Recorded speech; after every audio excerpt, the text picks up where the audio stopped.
Please stand clear of the doors. Por favor, manténgase alejado de las puertas.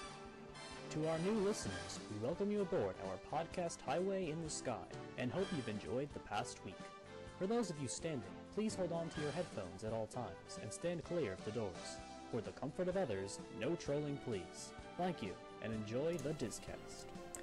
Hey, what is up guys, it is Ryan. Let me remove that Spectre Radio tag from Darren, because he's not Spectre Radio. He is Darren. He's got the shirt. I mean, you know, Who? He's pretty much all out. But Spectre will be coming with us in just a moment, and that will be a good thing. Oh, here he is right now. Let me add him to the call. Add people to the call. Let's scroll down to... There he is. And welcome. Banana. Welcome. Thank you. Welcome. All right, hold on. Oh, there's three of us. Yes, three of us now, because Darren made it. Darren made it. Wonderful. Yes. Yo, dude. He's got your shirt. Oh my God, this is beyond. I can't believe it. Hey, This is fantastic. and I'm not wearing mine.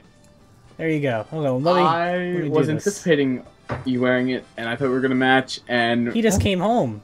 I know. I literally flew in the door. okay. Whoa. Hold up. How was I supposed to know that? I just showed up too. That's true.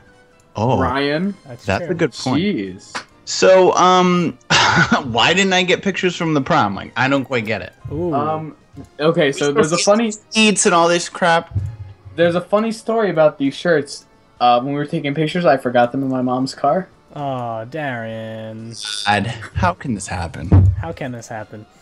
Well, anyway, Night, and I'm not, so I can't really say much. it's true.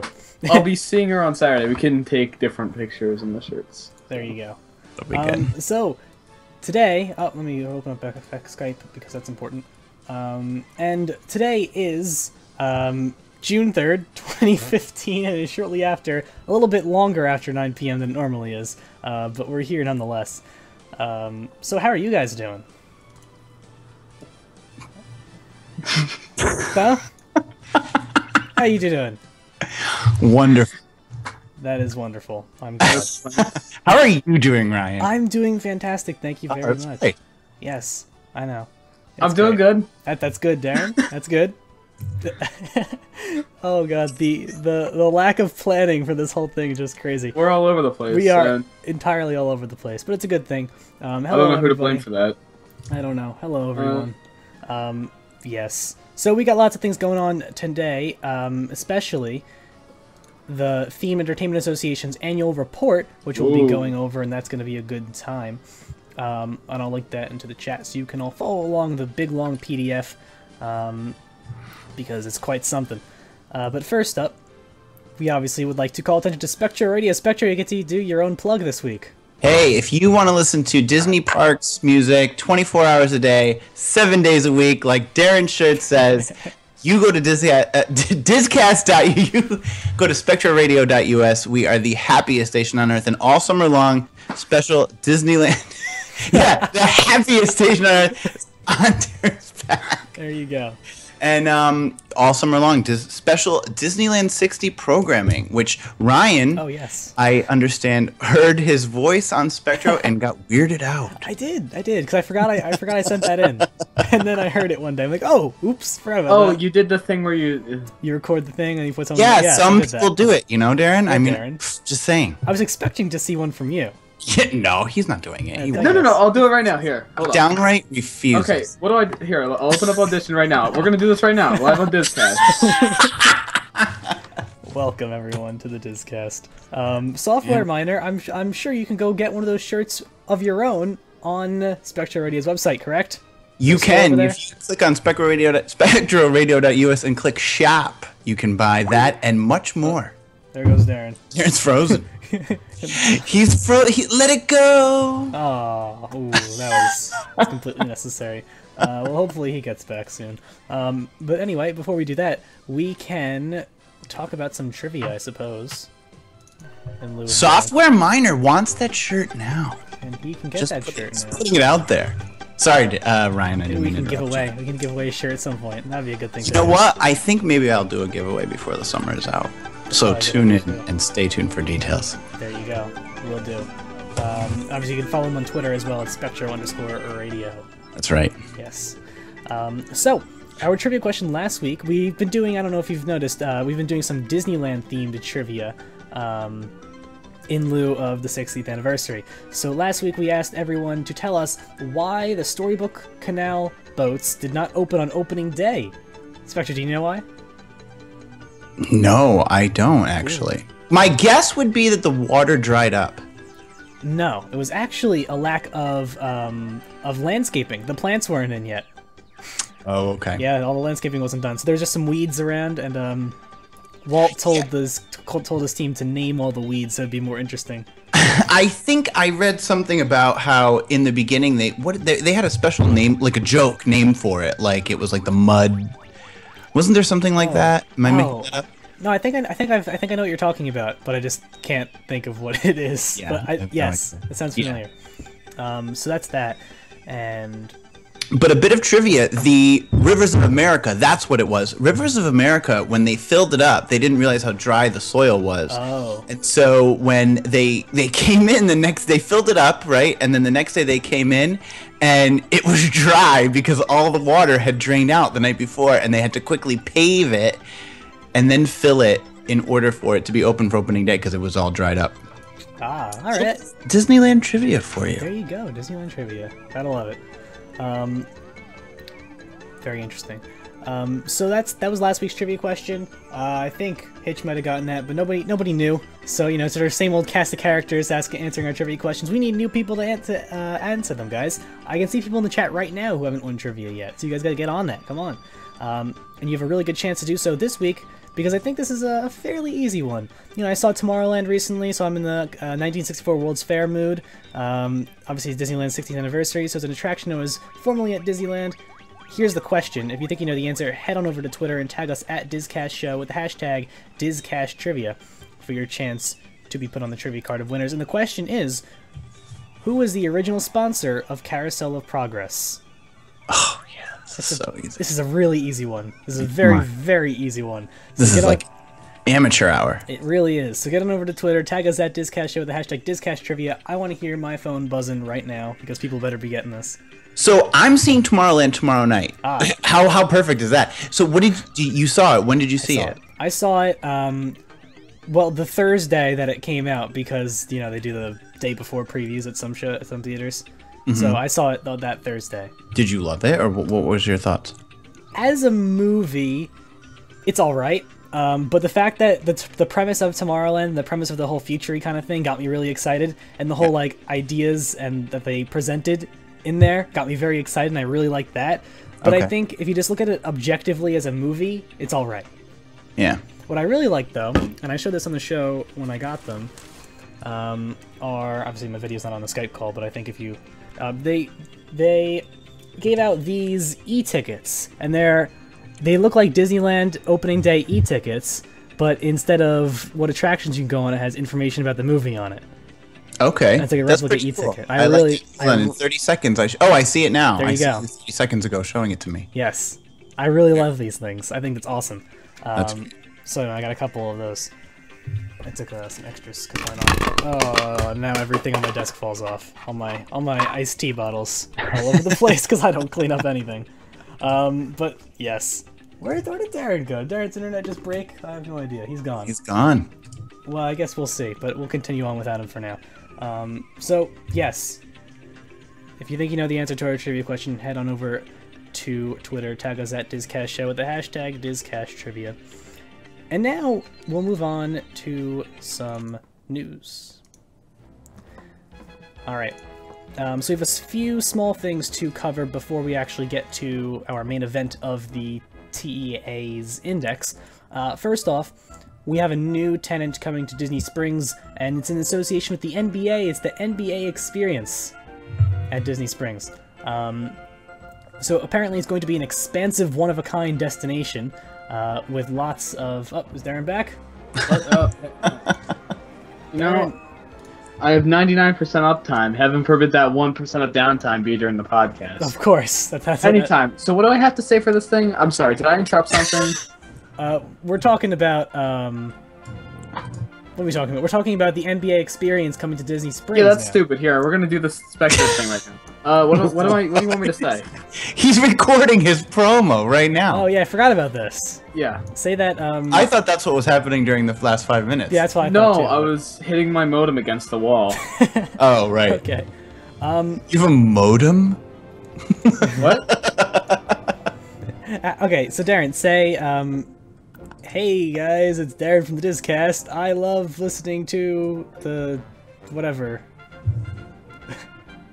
Yeah. What am I supposed to say? The Spectral. What? Say say, this is Darren, and I love Spectral Radio so much that I don't know.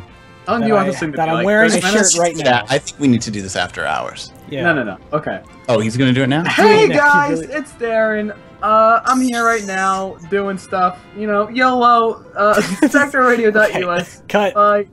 Okay. Cut. This is perfect. That's Okay. exactly what I was hoping you would say. Print. Okay. Anyway. So can you capture that and send it to me? Go on. Okay. Darren. Well. Okay. So NBA. There we go. Back to what we're actually here for. So the NBA experience at Disney Springs. So, of course, totally like, you know, phased out of what's going on now. Don't they have something at Universal? Do they have something at Universal? This is in conjunction with ESPN, obviously, which Disney owns. No. And- Well, there's that NBA restaurant thing. Oh, okay. Yeah, but I don't think a sports organization is necessarily tied to a specific theme park. That's Oh, not really- okay. you know. It's Okay. through ESPN, and Iger actually made a point in his little address about it, of it saying through ESPN. So he said, we had a long and successful partnership with the NBA through ESPN, as he says. And he wants to bring the Disney and NBA brands together. And the NBA commissioner was very happy about it as well. He wanted to unite the global fan bases of the NBA and our longtime partner, Disney. So is this going to be like an ESPN Zone type thing? Is this going to That would be so cool. Because ESPN Zone got, you know, phased out of, which is unfortunate because, yes.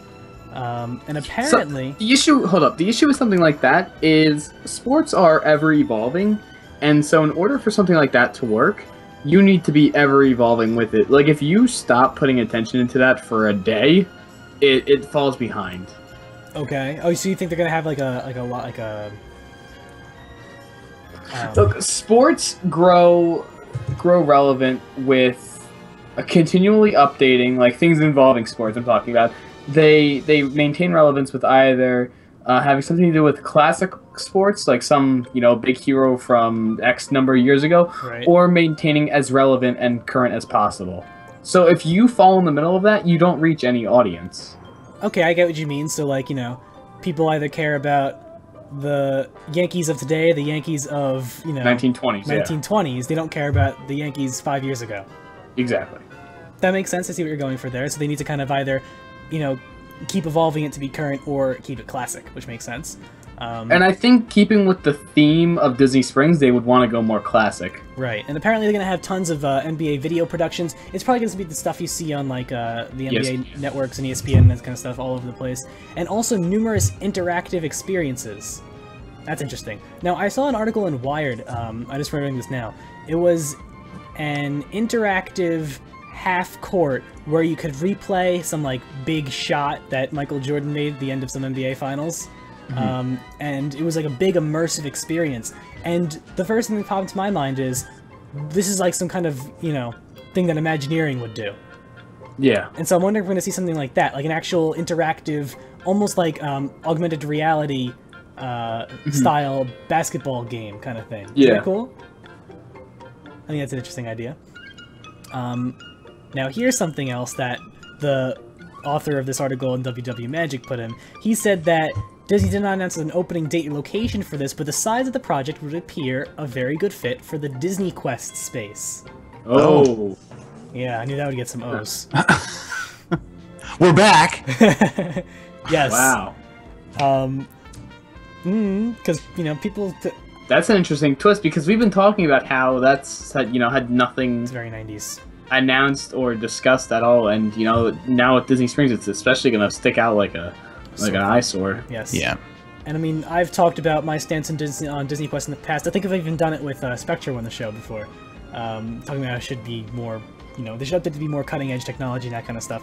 But it's the same thing as the sports one. You either want to be like really classic and have a bunch of classic arcade games, or you want to be top of the line, as updated as possible. Right now they're in that middle area, and that's not good. The cutting-edge tech of the 1990s. Yeah. Right. Which is, kind of a death for them. So, yeah, I mean, I think, obviously, this is nobody said anything except for this author of this article, just kind of throwing that in there. But I thought that was an interesting thing to note. I would have never thought about that, because they've been continually announcing like more space being added. I would have thought this was just like continual addition. Right, but I mean, let's be real here. Disney Quest is not going to stay the way that it is. It's not going to be exactly the way it is. Oh, of course not. They have to do something with it. It's either going to go or it could be updated. And I think getting rid of it is probably the cheaper slash. Also, if they do whatever with ESPN, that's ESPN and NBA, they foot the bill for most of that. That's true as well. That's not Disney money. Disney money just goes towards removing the Disney Quest stuff. That's actually very true. So now it could save them money while adding attractions for people. Right. And so yeah, I think it's definitely a really good route to go down. And the thing with NBA is, especially when you go into like the interactive game area, you're reaching kids because you have the gaming aspect. Right. You're reaching teens because you have the sports aspect, and you're reaching adults because didn't Disney just buy out some fantasy sports league company? Did they? I don't remember this. A few months ago. They don't own DraftKings, do they? They do. Disney owns DraftKings? I don't think it's DraftKings. It's DraftKings or another one. Disney DraftKings deal. Oh! Look at who's just right! Disney to invest $250 million in DraftKings. That doesn't mean they own them. They just invested $250 million in them. Okay, well, if you're walking around with $250 million, you pretty much own them. Yeah. I mean, yes. No matter what it says on paper, if you say, hey, I'll give you more money if you do this, they're gonna do it. Yeah, if Disney gives me $250 million, they own me. I guess. Apparently, and DraftKings' rival FanDuel, which you might have seen being pushed by some YouTubers recently, they're getting 1.5. What was it? They got some massive from Kohlberg, Kravis, Robertson Company, which is a holding firm. Oh, sure. Then. Yeah, they got $1.5 billion over time from them. And Disney is giving DraftKings this $250 million. So do you not think that Disney could also incorporate something like that into this area? That's true as well. I know DraftKings recently actually is the official fantasy league of the MLB now. MLB's been pushing that a lot. So obviously that, I guess, one of the... They could always expand into the NBA. That's true. I mean, yes. Yeah. I mean, it's very, very possible. So, yes, like you said, they are bringing together different fan bases and different demographics to enjoy this. And who knows, if they do have enough interactive experiences that are really cool, it could be the new Disney Quest in terms of what it brings to the table. It very easily could be. Spectre, I thought you were going to say something and you stopped. Nope. No? You had your mouth open like you were about to say something. Yeah, like that. I just forgot. You're still in shock that I'm wearing a Spectre Radio shirt. That's right. That's it. Yes. Let's go over to Disney corporate news. Jay Rasulo, who is currently the CFO of Disney, is due to resign by the end of June. We talked about Jay Rasulo en masse when we talked about the My Magic Plus story, and how he had kind of, it was either going to be him or Stags who pulled ahead, and they were kind of, both being tested, right? Yeah. Yep. And at the end of the day, Stags is the one who won. And he's now the COO and soon to be the CEO, we're fairly certain. And Rasulo, who is the other guy, now that Stags has been given COO, his future's kind of, where is he going to go now? Because that one last totem pole to clear is now taken. It's now occupied. Yeah. The writing was on the wall when Stags got promoted, basically, for him, right? Definitely. Now, Rasulo's not a Disney guy, right? Like, isn't he from outside the company, and he had a history somewhere else and came in? Is that right? I believe so. I forget. We talked about him a lot, a few weeks ago. Yeah, this whole story. destroyed that article. Yeah, we did. We spent an entire hour on that article. Yeah. The only thing that sticks out is I remember he has like a hot temper. Hmm. That's the only piece that I remember from that. Well, he used to be in charge of the parks, so I guess maybe that's what you're talking about. He joined Disney in '86 as the director of strategic planning and development. He's been there a while. Yeah, so I guess there goes that. He became the CFO in January 2010. Before joining Disney, he worked at Chase and Marriott. There you go. So. What was he doing there? It doesn't say. Okay. So we don't know who's going to take CFO. Apparently, he's going to stay at the company to assist Bob Iger with the transition between him to Staggs and to assist with the transition between his position to whoever's going to succeed him. But no word on who that replacement's going to be yet. Tom Staggs. He's going to do everything. He's going to do everything. He's going to be like the next Walt Disney. Tom Staggs is just going to destroy everybody and take over and be like, yo, Disney. Got it. Just like that video from D23 with him doing all the yeah. Oh yeah, where he, yeah. It's gonna be like that, but he's doing all the corporate roles now. So he has like a whole office, and it's just desks that say Tom Staggs on like the nameplates, and he just runs around to each desk for everything he has to do. That's pretty funny. Tom Staggs, hold up. Tom Staggs, it's for you. Okay, let me get Tom Staggs on the phone. Hello? That's pretty funny. So this one came up. Remember last year we talked about how the rapid fill mugs were being things, the refillable mugs that are kind of like what Six Flags has, except Disney had it how you got 1, 2, or 3 day options or something for your entire stay.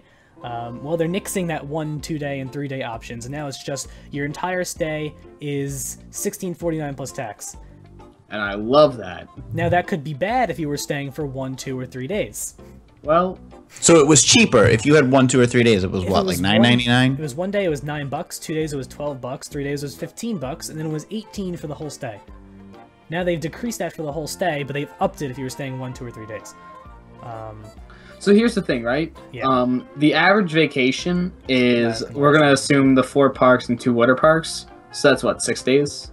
I wouldn't say the 2 water parks. Okay, well, we'll say 5 days, right? 5 days. We'll say 4 or 5 days. Okay. 4 to 5 days. So if so this is at Pop Century All-Star in Port Orleans. So these are, resorts that people are staying at. These are family resorts, and when you come with a family, you want to do all the parks, and you want to have a nice big vacation. So chances are you're not really taking advantage of the 1, 2, or 3 day one. Right. Okay. Fair enough. So I think in the end it'll save people money. There's like that small group of people that they might get screwed over $1 or $2. Right. But Well, W2, you stay for 2 weeks because you're out of country. Out of country people historically stay in longer because just kind of it's harder to get in and out of the country. Yes, exactly. Especially you see people coming from the UK and they'll stay for like a month at a time. Yeah. Because that's just how those kinds of trips work. Yeah, and they get a month's vacation. Exactly that too. But from a logistical standpoint, that as well. So that's that. Now we can talk about the themed entertainment index for 2014. Everyone who is watching, here is the link in the Twitch chat. You can follow along with us. It's going to be a good time. You'll definitely enjoy it. Oops. Alrighty, what do we got? Okay, so page 1, Diagon Alley. So you know that this is already biased. Okay, no, they do this with... There's things from every place all over the place. Let's start. So the industry has increased 4% for the top parks globally, which is good. We've seen an increase in the entire industry of theme parks. And apparently, from what this thing was saying at the end, we'll get to there later, the current forecast for when the Asian theme park market will eclipse the North American market is 2020. And that is not taking into account Disney Shanghai or Universal Beijing. Wow. Wow. Ugh. So Asia's taking over really quickly. This is why Universal and Disney are increasing their locations in Asia. And we'll get to that later as we get through the list. First, we're going to look at, on page 9, we have the top 10 theme park groups worldwide. Number 1... Has it really been a year since we did this last? That's what I thought, and then I saw the headline. But yes, it's every June. It feels like this is much more recent than... I feel like it was like 2 months ago. Yeah, I know, me too. It was a quick year. So for number 1, obviously, Walt Disney Attractions, which has had a 1.3% increase in their guests. Then Merlin, which is a 5%. Universal. What does Merlin do? Merlin has a bunch of stuff in the UK. They're like what, Thorpe Park? I believe so. Yeah. Let me look it up. Universal. They do Legoland. Okay. They do Legoland as well. Yeah. Look at Universal. Universal's a 10.4% increase. Wow. Yes. Man. And that is because what was on the cover right there. Harry Potter expanding. This doesn't have anything to do with the survey, but their water park looks epic. Yeah. So what is the number next to it? Is that attendance? That's attendance, yes. That's total attendance for all of their stuff, yes. And so a 10% attendance on 40 million is still what? 4 million. Not that much. So, but it tells you last year's right next so to it. 1.3% increase on Disney is actually still better than the 10% increase. It's true. If we're talking absolute numbers, yes. Real numbers, yeah. Yes, that's true. Well, but see, they got more total guests, so it goes for they went from 36 million to 40 million, and Disney went from 32 million to 34 million. To 134, and yeah. So overall, Universal still gained a lot. Like that's a big gain. It is definitely a big gain, and they're still on the rise right now. And then Parks China, another Chinese company, Six Flags, got an actual loss of guests for the 2014 season. Cedar Fair dropped a little bit as well, as did SeaWorld. Blackfish is probably to blame for that, partially. Parques Reunidos, 14% decrease. The Chimlong Group, never heard of them before, but they're new. The last two are both new companies, and they're both Asian. Oh, man. Yeah. And so, look at that. Two newcomers to the table, increasing by 60% and 103%, respectively. That is, we really got to go down to the top theme parks in the world because, oh my god, that is an interesting list. Definitely an interesting list. So number 1 is exactly what you would expect, Magic Kingdom, and then Tokyo Disneyland number 2, which eclipses Disneyland. That's new. That's not new. That was there last year as well, which we were talking about. I think last year was the first year that was a thing. No, I mean, what's 4? What's 4? Oh, Disney Sea? Yeah, I had no idea that Tokyo... That was 4 last year as well. Yeah, I know. I'm still shocked. Okay. I'm befuddled.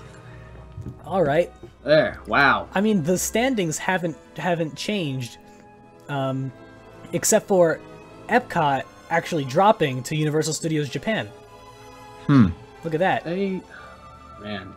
Once again, let's note this, once again, the difference between Animal Kingdom and Hollywood Studios has increased from last year.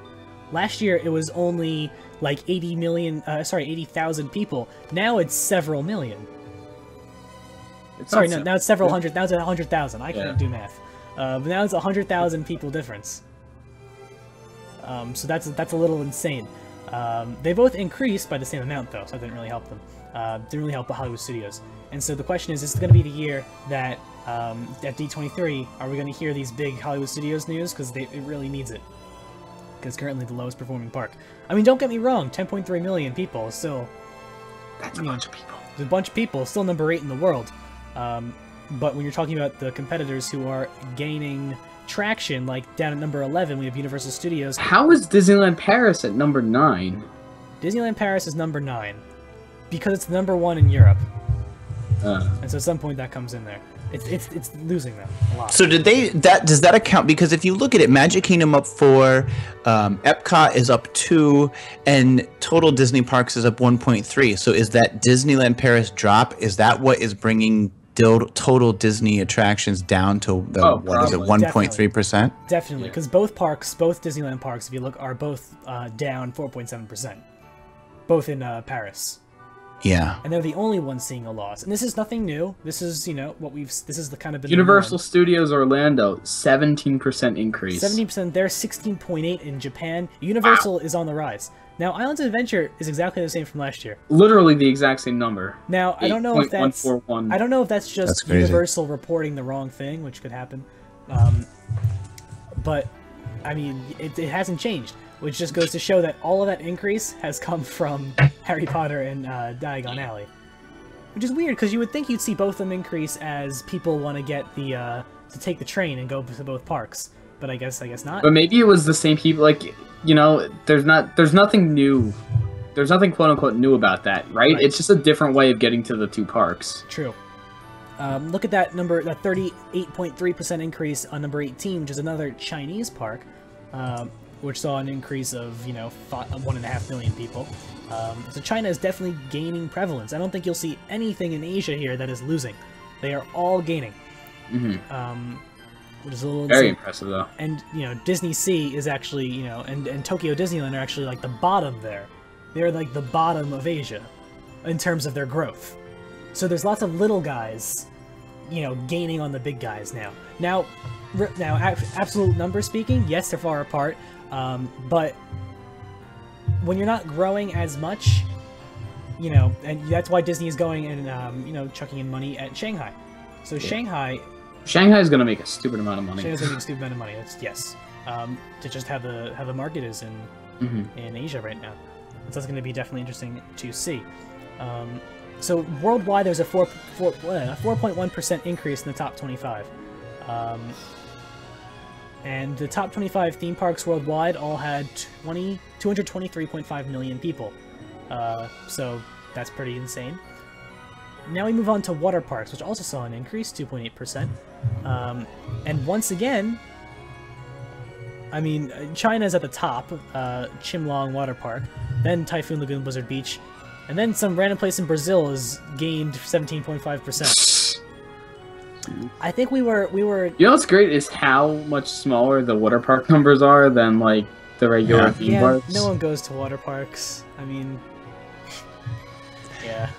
The biggest water park the biggest water park is half the size of the smallest amusement park according on the list. That's true, and that's Disneyland Paris. Disneyland Paris is in last in that top 25. Disney Studios. Yeah, the one in Paris, and then the biggest water park is half of that. So yeah, water parks is not as large of an industry. I think it's because people aren't really going to water parks year round. Even if you live in Florida, the chances of you going to a water park in December is low. Yeah. Especially this year, because this year, think about how low the temperatures were like this winter. Yeah. Right? The tail end of 2014, that's part of the survey. So, I mean... But still, I mean, water park numbers were up as a whole.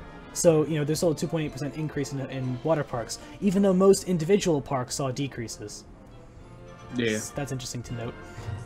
Well, the only reason that the number shows an increase is that you have two parks, one with a 16% increase and one with a 17% increase. Yeah. Yeah, that's true. That deviates from the trend. One's in Dubai, and then the other's in Brazil. Yeah. I don't really know what's special. I mean, Dubai's hot. Yeah, I get that. But the fact that there's people in Dubai have money, that's why. That's true as well. I mean, I don't know anything about the water park scene in Dubai, nor do I know anything about the water park scene in Brazil. But I guess they're doing well. Because actually, there's a lot of Brazilian parks on this list. There's a few of them, in fact. Alright. And I think I remember saying that last year and saying, it's weird. Because I still don't, I don't really hear anything about this. It got down to 16 degrees down there, Mike? That's insane. Apparently this winter got down to 16 degrees in Florida. So that's when you know it's a little crazy. This is museums. I don't know if we care too much about museums, but, it's... If you scroll down more, you get to the Americas, which is what we want. Here we are, the Americas.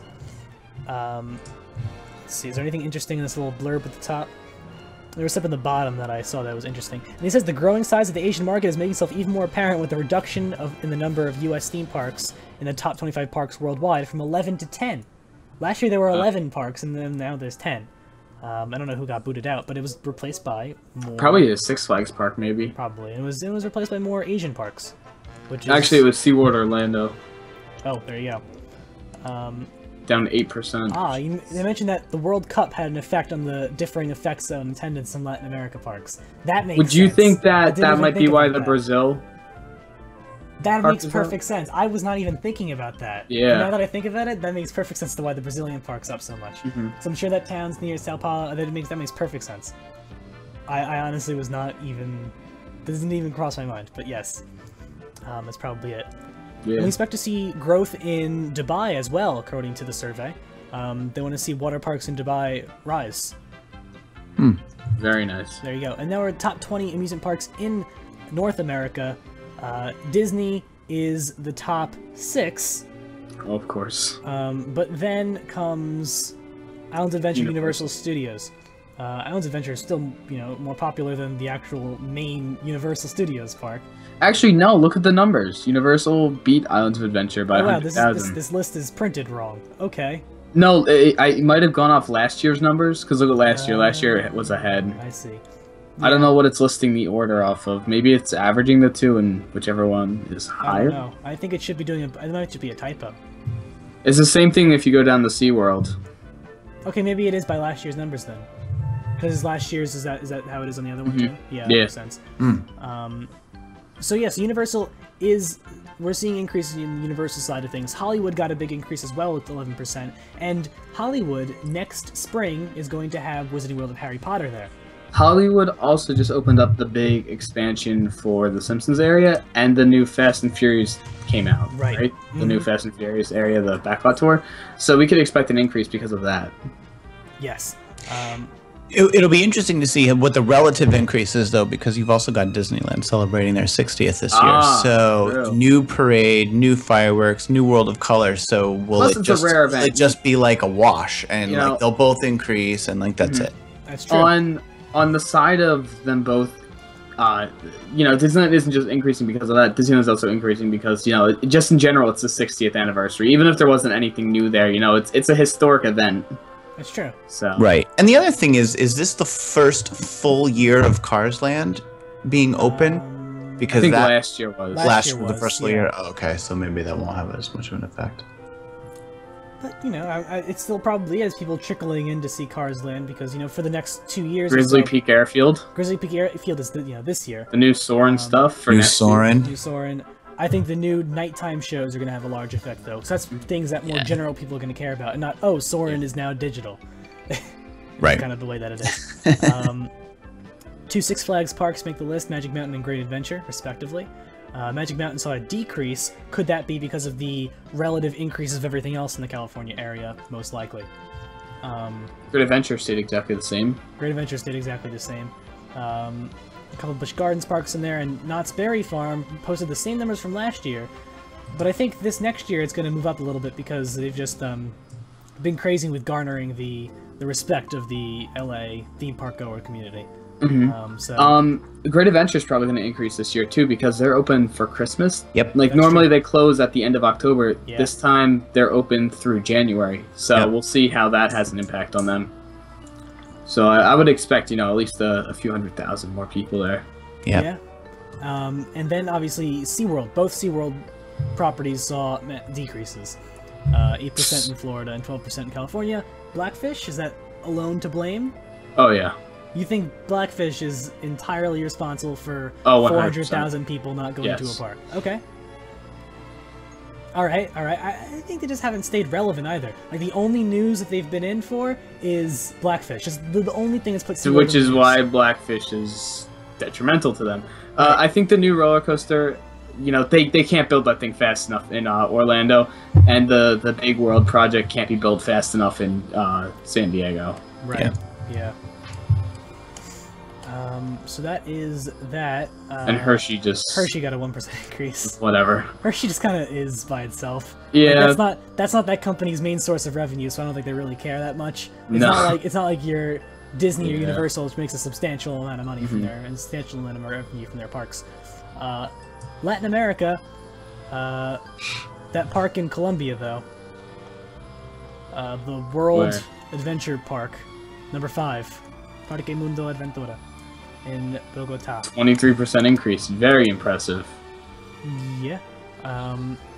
We see a 10% increase in the Brazilian park at number 3, a 1% decrease in that park at number 2, which is weird considering the World Cup that we were talking about earlier. Totally, it has a 5.1% increase, just like every other. There's been increases in all of the regions, which is good for the industry as a whole. I don't know. Latin America isn't really a huge player in terms of the not theme at park all. arena. We go over to water parks, where we got Disney at the top as usual. Once again, these numbers aren't crazy, and there's lots of other smaller players here when it comes to water parks. Orlando's obviously a big hub with the top 4 all residing there, and then Texas has a couple as well. You can see the map on the left right there with like the clusters of where things are. And where the parks are. And Florida has the biggest cluster. Texas is number 2. Then there's California, and then there's Ohio. Is that Ohio? What state is that supposed to be? Yeah, it's Ohio. Yeah, I think that's Ohio. Yeah, it's Ohio. There's one. Yeah, there's 2. There's Soak City, Cedar Point, and then Zoombezi Bay, both in Ohio. And then everything else is scattered around. You know, you have our hometown park of Splish Splash. That's number 15, and they saw an increase as well. They're relevant on the nation scale. I mean, I guess so. I mean, I've still never been there. You've still never been there because we talked about that last year as well. Never been there. There you go. Where is Splish Splash? Splish Splash is out in Riverhead on Long Island. On Long Island, okay. Yeah, it's like a 20-minute drive from me. I go there all the time. All right. Yeah, my girlfriend actually works there, so there you go. But yeah, you know, as we mentioned before, water parks, not too much doing in terms of, you know, numbers relative to the theme parks. Yeah. And then there's Latin America, which we talked about, with Brazil having a nice little concentration of them and increases in a lot of them, because Wet and Wild Sao Paulo. Well, here you go. It's a number with 25% increase. People are in Brazil for the World Cup, and they see a name brand that they're familiar with, Wet and Wild, which already has prominence elsewhere in the world. So that's probably why it had such an increase. People are just going there because it's a name they're familiar with. They just happen to see it. Just kind of incidental customers. And, you know, it's hot. Yeah. It's Brazil, and it's June, and it's July. It's hot. Yeah. You gotta do stuff. I love looking at these numbers. They're so interesting to kind of see how, like, different things happen and how the market reacts to that. Economics and demographics are very interesting. You know, there's a lot of factors and a lot of facets to go into stuff, but when you actually pull apart and you kind of like determine, well, why did this happen? What are the effects of that? It's kind of interesting. You know, these are entire fields of studies. Right. So yeah, and we move on to the cool part, that being Asia Pacific. Ooh. This is where everything is going crazy. I'm looking at this Chimelong Ocean Kingdom, this new park. Wow, this is fancy. I'm not even getting to the list yet. I'm looking at the little blurb in the beginning where they're talking about how Shanghai Disney Resort is anticipated, you know, very hotly. To destroy everything. It's probably going to do very, very well. And Chimelong Rising, obviously. It's going to set all sorts of records. I think they're going to have like some sort of like opening day record, like most guests in an amusement park. It's crazy. It was open for just 11 months in 2014, and it's still adding new stuff. You know, it's still going. It's already number 10 on the Asia Top 20 list. Chimelong. Ocean's Kingdom. This is the one I'm looking at. It's so nice. It was open for not even the entire year, and it's number 10. It's starting out so high. Like, that's crazy. Yeah. Water parks have seen expansions despite the weather in Asia, which is interesting. Let me tell you something. Disney needs to step up. Actually, you know what? The entire America market needs to step up. You know, I don't think that's how it really works, because you have for the most part, the same companies playing in both of these arenas, and so they're not going to step up the ones that are underperforming. They're just going to invest. No. More in I'm talking about like domestically. Yeah, but right? Why? Like, unless you're the United States government, why do you care? Like, Disney doesn't care if Magic Kingdom or Disney Shanghai does better. They're just going to put money in whichever one does better. You know why? Because people are willing to travel to America. You know, you get a lot of foreign money when people go to America, and you might not get that same money if you go into an Asia park. So if but if you go to China, if you go to China, you just have a sheer greater number of people to pull from. It's not just about sheer numbers though. It's about brand recognition, right? You reach a much diverse group of people if you have a wide variety of people going to your park. If you're well known in one country and one country that has a massive population goes, good for you, but you don't have that global recognition. But does that really matter when you're talking about earning revenue? As far as revenue goes, no. As far as branding goes, yes, it's the most important aspect. Yes, but if you're someone like Disney who's already number one, would you rather just go into this emerging market and milk it as much as you can? Or would you rather, like, oh, well, this other market's rising, we should increase it in the market that's going to get eclipsed by it? They should definitely do both. Doing both is, you know, the best idea. But they should not neglect one for the other. They should, you know, put a lot of money in both. All right. Disney's biggest concern in U.S. park attendance this year should be the value of the dollar. The fact that a year ago, the euro was buying $1.4 and now it buys 1.1.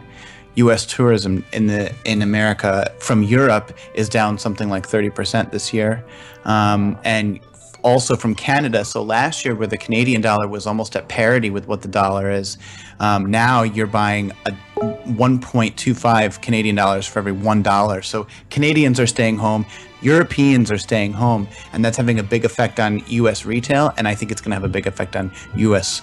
Tourism. So I think aside from what is going on in Asia, the bigger thing that they need to focus on is the fact that getting domestic people into the parks more frequently versus because people at Europe are just staying home because they can't get what they could a year ago. And do you think they can capitalize on the fact that Europeans are staying home by revitalizing Disneyland Paris?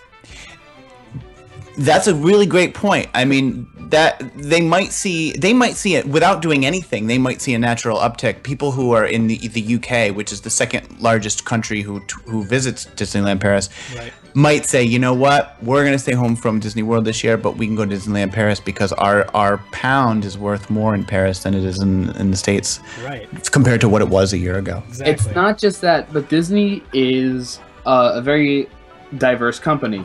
And do you know what America's biggest export is? Entertainment. Movies. Is it? Entertainment. Actually, yes. I believe that. Okay. Any sort of thing that has to do with entertainment. So, how do you captivate that market?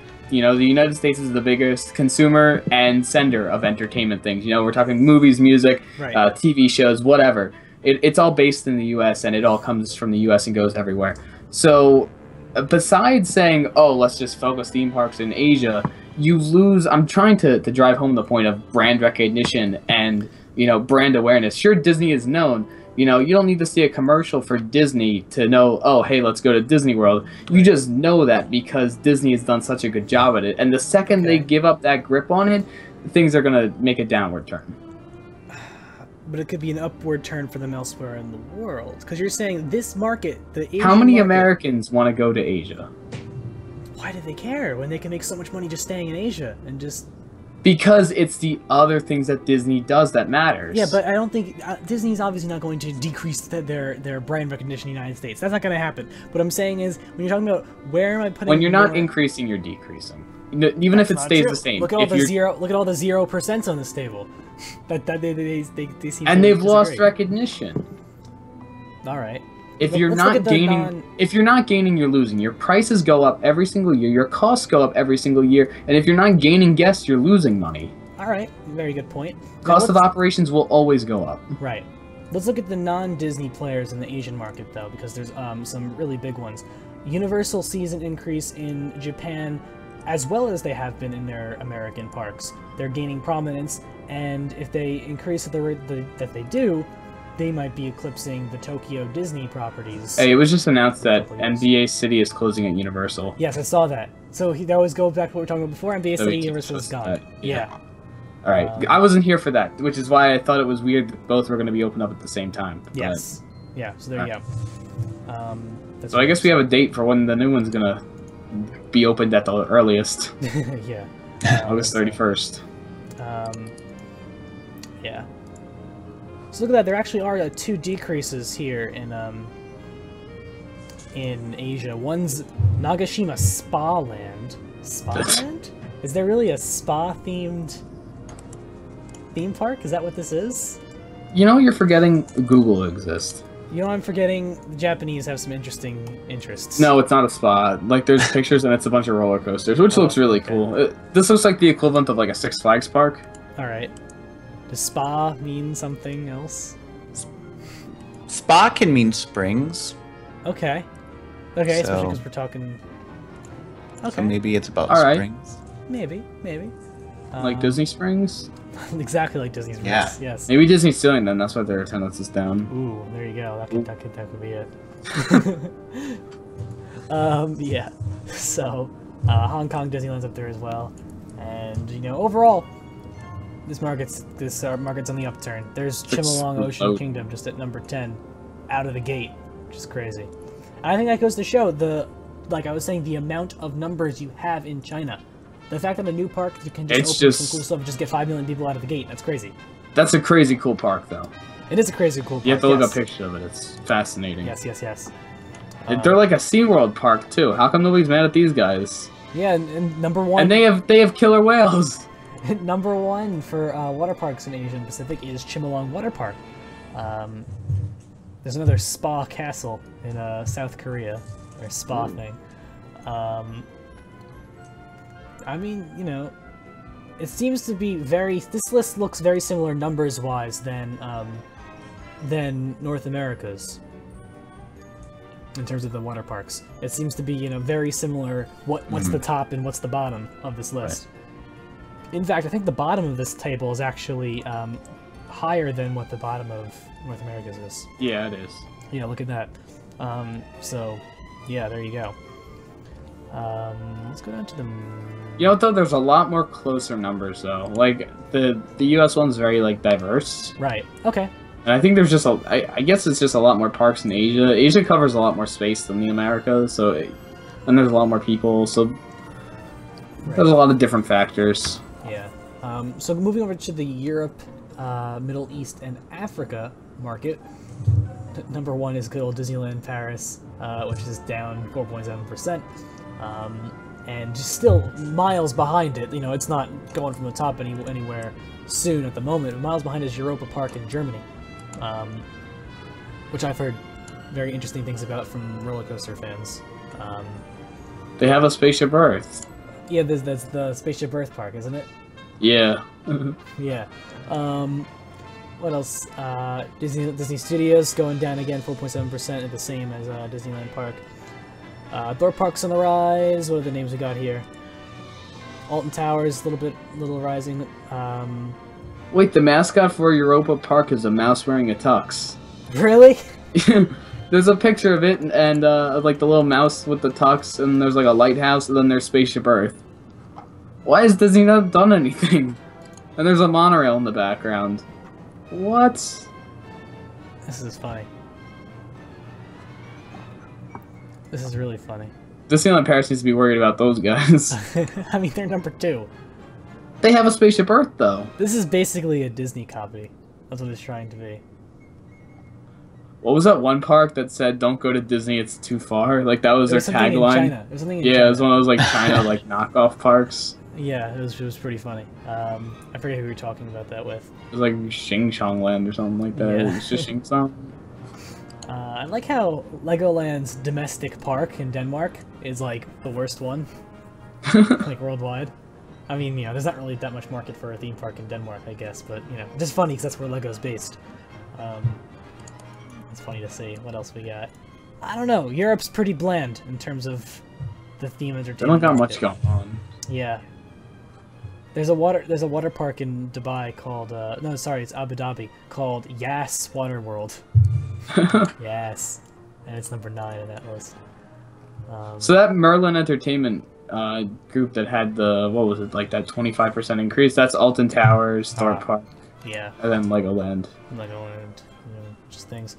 And then museums, which isn't really relevant to what we're talking about. So here we go. Back down at the bottom, we were talking about this study. Is the Asian market on a path to saturation? So many projects are being announced. China still has a long way to grow, as does Southeast and South Asia. Demand from the market, population, and tourism are all in a growth cycle. Smarter players understand the potential in the market and is moving up to a better quality product. This is a boom time and likely to continue for another 5 years, and within it there will be great successes and failures. There will always be projects that don't succeed for one reason or another, such as poor concept, poor location, or underfunding. There will be failures in the market when projects are done for the wrong reasons. And it's asking, they also ask how can so much growth be sustained? That's because in China there are about 200 cities with a population of 1 million or higher, and that's not even counting Beijing or Shanghai. So, yes. And those populations are Increasing. going from, they're not even just increasing, but the percent of that population that's going from poverty to middle class. So even if the population stays the same, you've got every year you've got more and more of the participation of the population with money to spend on leisure as opposed to survival. Right. Exactly. So that, you know, it could stay the same and there's more money to spend every year. Right. Yeah, very, very true. How does Asia's growth compare to the way theme park industry developed in the U.S.? And they say that the difference is the scale and rapidity of growth, which is currently fueled by rapidly increasing income levels and growing middle class, just like you just said. Exactly what you just said, really. And it's also driven by the government, which sees tourism, culture, and theme parks as a good industry to be compared to smokestack industries. Here's China turning Shanghai, which is traditionally, a manufacturing and industry hub, and plopping the theme park in there. Yeah. So obviously that, in China, if you want to do anything economically, the government's involved in some way. So there goes that. And which, that might be the savior for domestic parks remaining as like the highlight. Is Disney has full control, domestically. Same with Universal. They both have full. They don't have. There's no red tape involved as far as like going through the government to the levels they have to go through if they were Disney in. has like their own area, Reedy Creek Improvement District, which kind of helps them bypass some stuff. Well, not even just that. I'm talking even if you want to go like Universal Hollywood or Disneyland California, it's just that it's less of a government burden as if they were in China. There's a lot more regulations they have to follow. Okay. And there's a lot more room for copyright infringement because China's kind of whatever about that. Right. So that they have better protection of their IP and they have less red tape to go through if they want to remain domestic. Okay. All right. Fair enough. And then the big question, which is at what point will the Asian market overtake the Americas? They're forecasting that'll happen by 2020, but it might be earlier than that because Universal Beijing and Disney Shanghai. Shanghai's gonna bust right out of the gates and break all sorts of records. You know how people always say, if I was in charge of a theme park, I would, we discussed this with Hollywood Studios a few times. I would tear it all down and start up, take this concept and, fix every single problem that we've seen so far. That's what Shanghai is. Shanghai is. Shanghai is every single problem fixed. It's starting, it's starting where everyone has a smartphone. So that's one of the issues with My Disney Experience in the beginning was making sure everyone had access to use it. Well, that problem's done because everyone in China has one. You're starting fresh, so there's no existing infrastructure you got to work around, and it's just, it's just perfect. It's like how, it's also massive. This park is absolutely massive. That's true as well. I've talked to people about, like Epcot, a city like Epcot, like the original idea for Epcot. That can't happen because of existing infrastructure in all cities. You have to start somewhere fresh. You have to go into the desert and build a city from nowhere in order to actually, take down the infrastructure that you need. And, this theme park is very much like that. They literally are just starting in the middle of nowhere. Not the middle of nowhere, it's Shanghai, but, they're starting somewhere where there is no existing infrastructure and building it from scratch, and it's really going to help them, develop a park that is truly modern and not, updated from the 50s or the 70s in the case of Disneyland and World. I think that's what's going to be interesting about seeing the updates coming to Hollywood Studios is how, Hollywood Studios is, 25 years old or so, right? 25? Yeah, a little older. 26?